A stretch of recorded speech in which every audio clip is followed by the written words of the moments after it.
दोस्तों वैसे अक्सर दुनिया में हम लोग पति पत्नी की खट्टा मिट्ठा के रिश्ता के ऊपर काफ़ी सारा मीम्स पढ़ते हैं और मज़ा भी लेते हैं। ये हर घर की मीठी कहानी होती है। एक्चुअली रिश्ता ही इतना मीठा होता है, कभी नोक झोंक, कभी तू मैं, और ये बड़ी मज़ेदार होता है। तो चलिए आज हम एक पति पत्नी की नाराज़गी के ऊपर आप लोगों की खट्टा मीठा स्टोरी शेयर करती हूँ। अंत तक ज़रूर सुनिएगा, काफ़ी मज़ा आने वाला है। तो एक पति पत्नी आपस में नाराज चल रहे थे। नाराजगी भी इतनी थी कि एक ही कमरे में रहते हुए आपस में एक दूसरे से बोलते तक नहीं थे।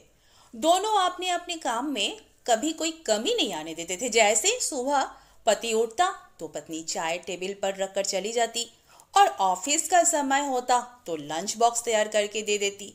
इसी तरह से पति भी ऑफिस से आते हुए सब्जी राशन आदि लेकर रख देता था। इसी तरह से काफी दिन गुजर गए। एक दिन पति को जरूरी काम से ऑफिस में 8 बजे की जगह 6 बजे ही पहुंचना था, लेकिन उसकी नींद 7 बजे से पहले खुलती नहीं थी। रात को सोने की समय पति को विचार आया कि सुबह मुझे 5 बजे आज कौन उठाएगा।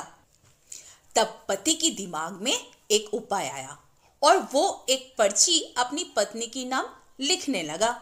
देखो मीना, मुझे सुबह ऑफिस में जल्दी जाना है, इसलिए तुम मुझे 5 बजे जगा देना। इसी तरह पर्ची लिखकर वो अपनी पत्नी की बेड पर रख आया और बेफिक्र होकर सो गया।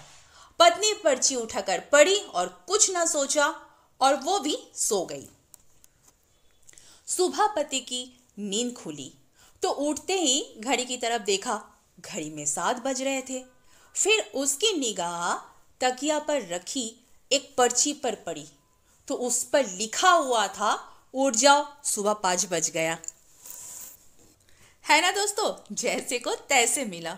तो ये है ना कमाल की नोकझोंक। अगर आपको ये पति पत्नी की मीठी सी नोकझोंक पसंद आया, जल्दी से मेरी यूट्यूब चैनल को सब्सक्राइब कर दीजिए, लाइक कर लीजिए स्टोरी को और बेल आइकन को प्रेस कर दीजिए। Thank you.